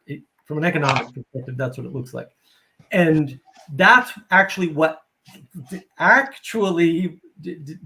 Disney wanting protection is what led to the DMCA, the dreaded DMCA law, which is, if you want an evil law, like that's a really good candidate. That's probably the best candidate we have. The DMCA Yeah, that and the other thing, they did it around the same time. This is all, I believe, Bill Clinton era stuff. Just speaking of evil, they changed the time frame for copyright law at this, as part of this move. That's all Disney, actually. Disney's the big lobbyist for that. They're not the only lobbyist, but they're the 600-pound gorilla in the room for the lobbying for that. That's also evil, by the way. I can prove that. I can prove that it's bad economically. I can prove that it's bad culturally. I can prove that it's bad politically. Like, it's just, that's another one that's clearly, there's no frame you can take or extending copyright law past where it was. Not that it should be zero or anything crazy. Past where it was, patent law, past where it was, is a good idea. Like, we probably had it dialed in pretty well. You can argue about it a little bit, but they blew the bell curve on that, and it's way out of whack. So that was all Disney. But it turns out that Disney didn't work, right? And one of the ways Disney failed is because of Seth MacFarlane. So Seth MacFarlane is the most successful executive producer of all time or something. He used to work at Disney. So they had the most talented guy in media, actually, by any measure, under, in their organization, and they couldn't capitalize on it at all. And it wasn't until he left, and probably to some extent, was one of the three factors in Fox becoming a juggernaut network, right? And boy, did they take advantage of it. And so, Disney failed. And I think everybody knows that. So we gave you all this stuff, Disney, and it didn't work. And there are enough people that know that story, that understand that. And they've seen the knock-on negative effects of bowing to Disney with DMCA and copyright changes, that I don't think anyone's going to help Disney in the future. And I think the reason why they did it was guilt over breaking up AT&T, to be quite honest with you. And there's a lot of debate over whether or not that was a good idea, but it might have been necessary. And so breaking up Disney might also be necessary. And if they continue unprofitable as they are, it's going to be a problem, because I like the federal government. They're not going to bail out a single corporation with cash. They're going to have a hard time doing the second bank bailout they've been trying for years. So I don't know. We'll see. And especially with Buffett opening his big mouth and saying that the federal government hadn't bailed out the banks in 2000, he'd be bankrupt. It's like, oh, well, maybe that's a good hint that we shouldn't have done it, huh, Buffett? I don't know. Maybe. Yeah, I think. I don't know. I think what I'm trying to work this out. I think Disney will stay on as an icon no matter if it's successful or not successful. It's the same way. It's the same way people my age and older think, like Jimmy Fallon is way more popular and gets way more viewers than Joe Rogan. Like he's talked about on local radio and CBC, and they quote him all the time and play his stuff, and isn't this great? Because he hates Trump or whatever. They'll save the icon, but they won't save the company. And I think they thought before they were saving both, and now they realize that A, they're not, and B, they don't have to. Yeah, but what's more powerful though, the icon or the company itself? No, the company. Definitely the icon. Yeah, companies are worthless. I think the icon, worthless container. The icon is companies have very little power. Very, very little power. Companies go out of business all the time. Most companies fail, right? Most attempted companies fail within the first 5 years, 95%. Companies are a dime a dozen, basically, is what I'm saying. They really are. But good ideas live on. So, like serial entrepreneurs, good serial entrepreneurs make money. When they leave their companies, they tend to fail because they were the company, right? So there's your icon, right? And so the icon's the person, not the company. Companies are a worthless shell that can't. Companies are worthless shells that can't survive without animating agents. Yes. Well, here's an icon for you. Since you have the Patriots right now that suck, and people are still paying like $1,200 for seats 10 years ago. I used to pay $250 for. Philip, no one's there. Icon. I saw the game today. So they're there. You're looking at like the rich seats up top. No one's. I saw a picture from the game today. No one was there.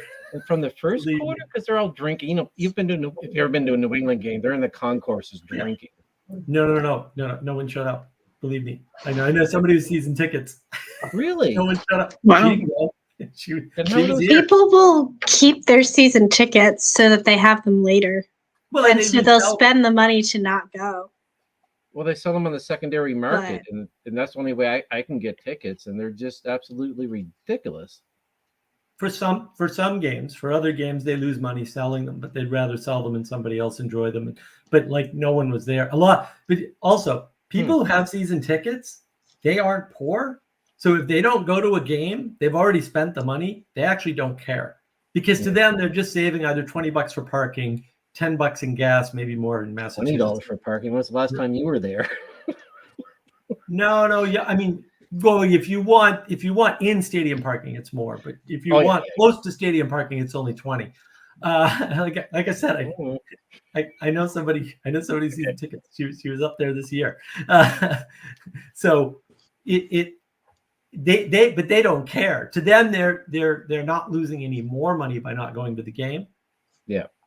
And they're not losing their time. And oh, by the way, we can check in on the TV. And yeah, I mean, if they hire the world's worst quarterback and the world's worst backup quarterback, like apparently they did, according to the stats of today's game, they somehow managed to hire like a useless backup quarterback, even though they apparently had an excellent defense. Like, my goodness, how the hell did you lose a game like that?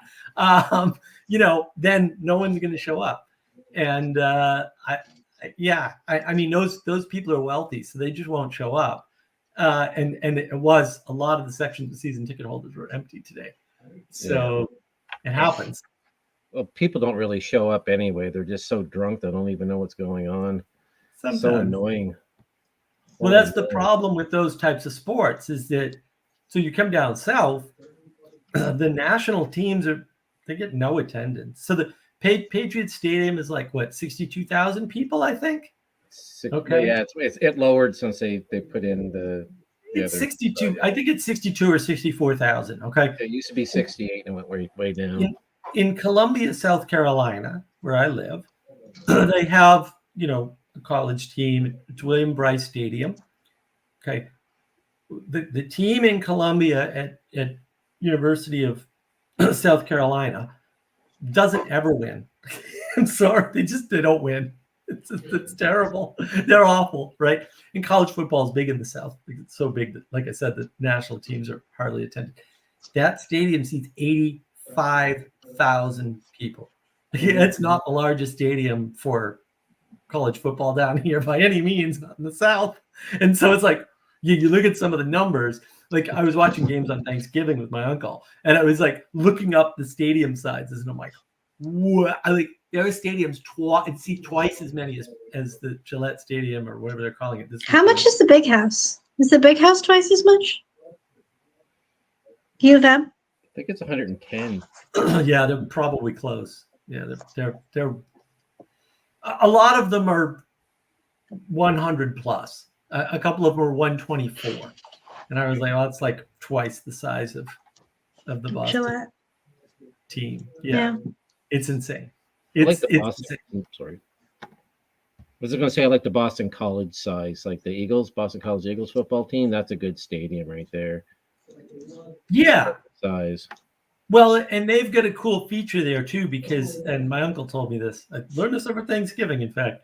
The hockey rink is adjacent to the stadium.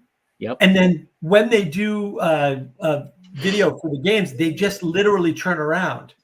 And then they get so the media center that does all the recording is for both the hockey rink and the football stadium, and all they have to do is literally turn around. And I was like, what? That's not true. And I'm looking at the map, and it's funny. I worked for Boston College for 3.5 years.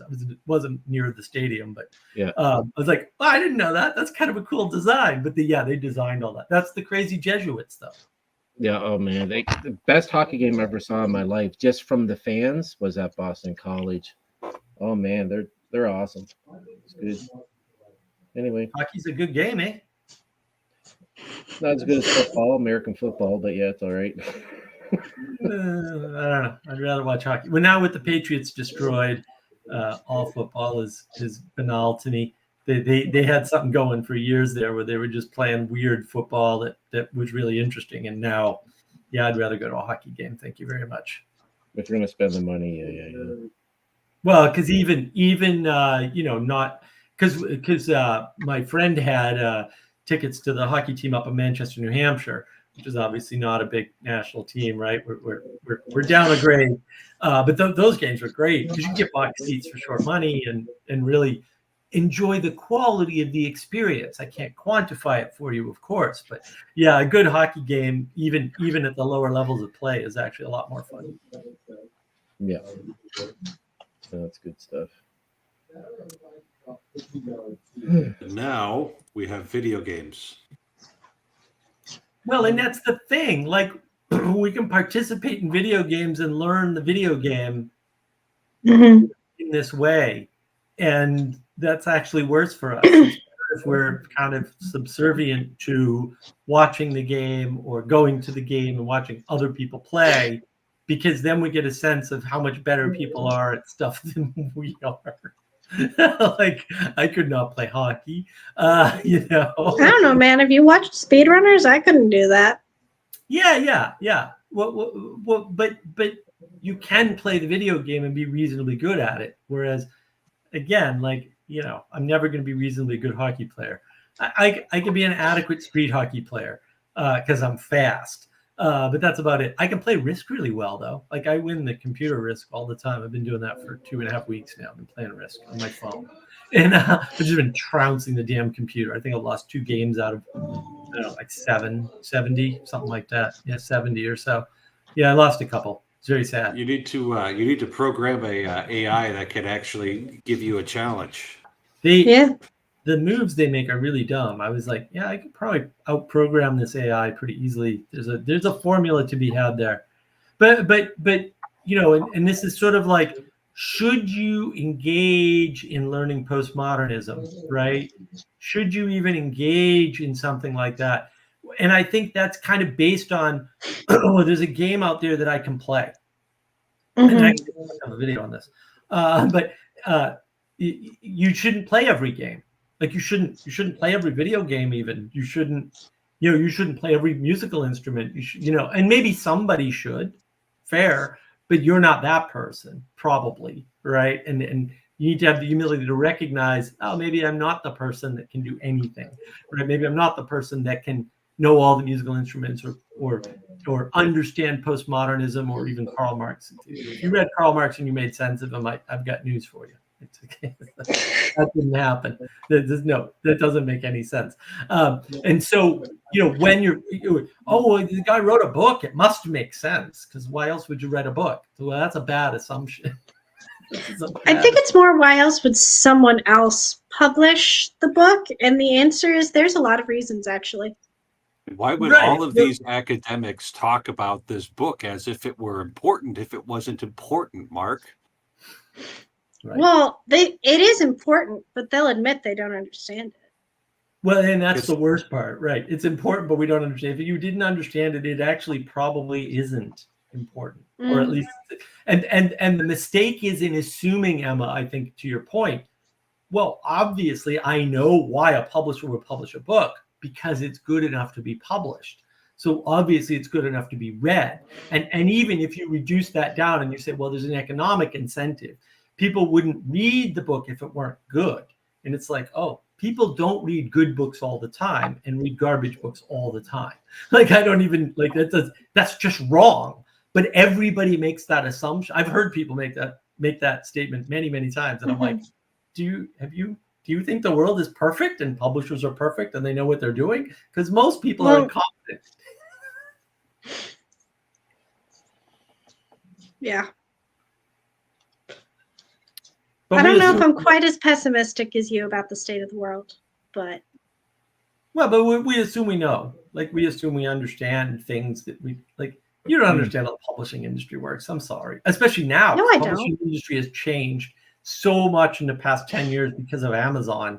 alone. There's other factors, but Yeah, Amazon's and a big factor. it made self-publishing so much easier, which just increases the volume of stuff out there that looks formal and isn't.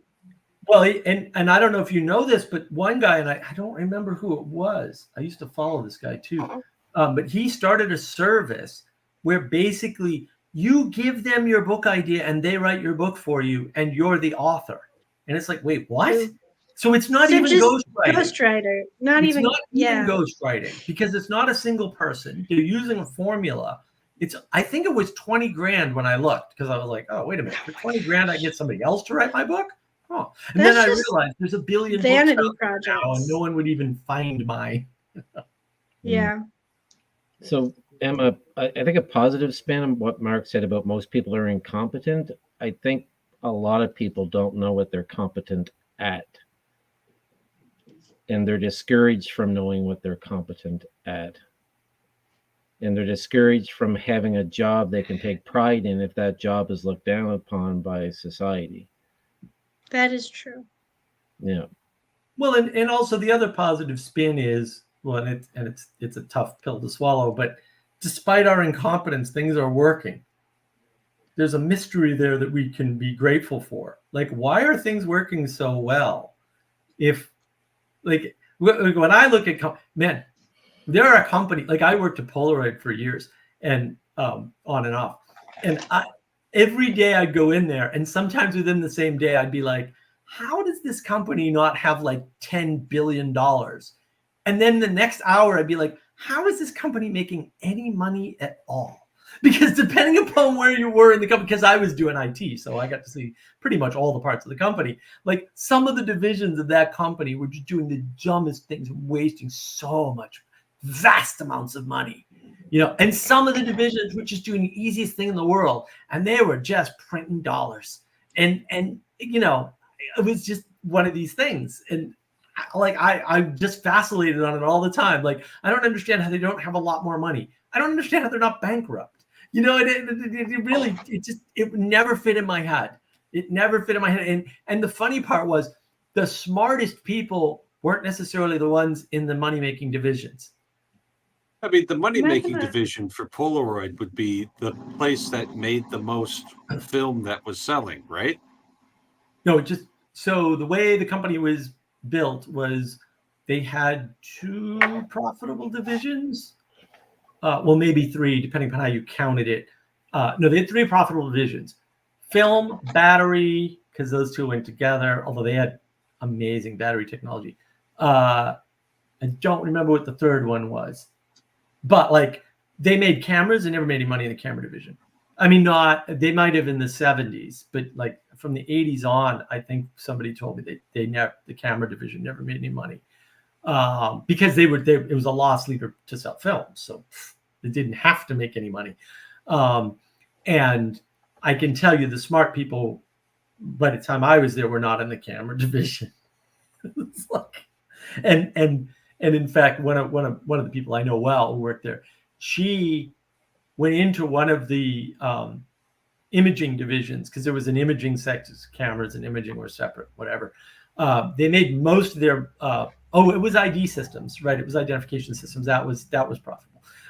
So the identification systems was this whole thing, but it actually encompassed a bunch of things, right? Because some of them sold films, some of them, right?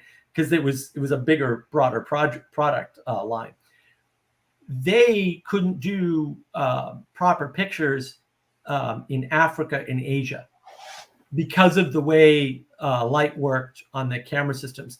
And she went in as somebody who knew nothing about the division, but she was actually very smart. She had, I think, 2 or 3 degrees. Very, very bright girl.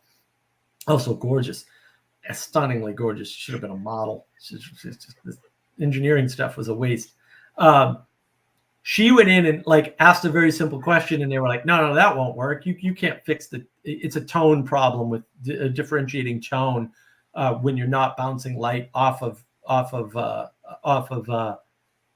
forget the technical term, but basically if it's not neutral or sending out light, but it actually absorbs light, then there's a problem differentiating tone with a certain tactic of film that they were using.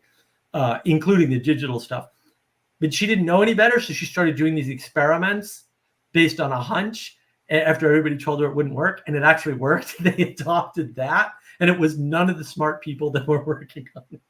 Like, it was none of the people at the labs at MIT that I serviced who actually knew stuff. They all said it couldn't be done, but she was basically didn't know any better, and fixed the problem for them. So they were able to sell ID systems in Africa and China all of a sudden, where it was a problem they had been trying to crack for 10 years before that. They couldn't crack it, and so that actually made that. It was a hunch. It was a hunch, and actually, instead of sitting down theoretically trying to work it out, just going and making different kinds of film and lenses and taking a picture and seeing if that worked. Pretty much. It was the Seems like participation is better than knowledge again.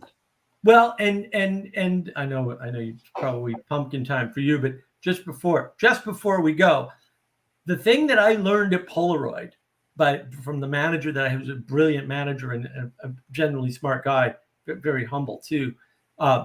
He actually told me something very interesting.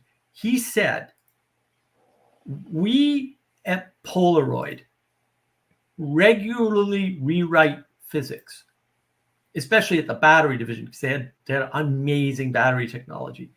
And I was like, you know what the hell are you talking about? Like, that doesn't sound real, right? Now Polaroid and MIT were like this. Like, Polaroid had buildings on MIT's campus, all right? And what he meant was the battery guys and the film guys in the labs were discovering things, were witnessing things in the chemistry that physics didn't have an explanation for, or physics said wouldn't happen. And they'd bring those observations, because science is supposed to work on observation, and we tells you differently, he's lying, by the way. They would bring those observations back to the MIT physicists, and they would actually rewrite the physics to match the observation, because that's the proper way to do science. Anybody tells you different is lying. They're liars. Einstein's the one that broke that, by the way. Different stream. So basically, that's when I was like, wait a minute, but what? And of course, I had access to all these people. I had access to the people in the labs. I had access to scientists who were coming up with the ideas, and I had access to the physicists at MIT. So that actually happened. That's when I was like, wait a minute, this science stuff, it's not all it's cracked up to be. And I was young when that happened. I was very young when I worked there. So I was fortunate enough to learn that early on, that, oh, wait a minute, the physics isn't driving the world. The world is driving the physics. And observation is driving the bus here, not the other way around. And so some of these inferences, while they may coincidentally be correct, that's backwards from what science is supposed to do, and you're getting lucky. But most of the inferences from, say, current day physics just are going to turn out to be wrong. And they have classically scientific predictions have been wrong, like almost all of them. And the ones that are right, maybe, you hear about them, but you don't hear about all the mistakes. And what you won't hear about is me mistakenly continuing this stream much past its deadline. So thanks for tuning in. We had nice participation tonight. William Branch and Christ Brings a Sword were having their own conversation in the comments, and that's just fine. It boosts my metrics here, so no problem whatsoever with that. So good night, and God bless you all. God bless. Good night. See you all.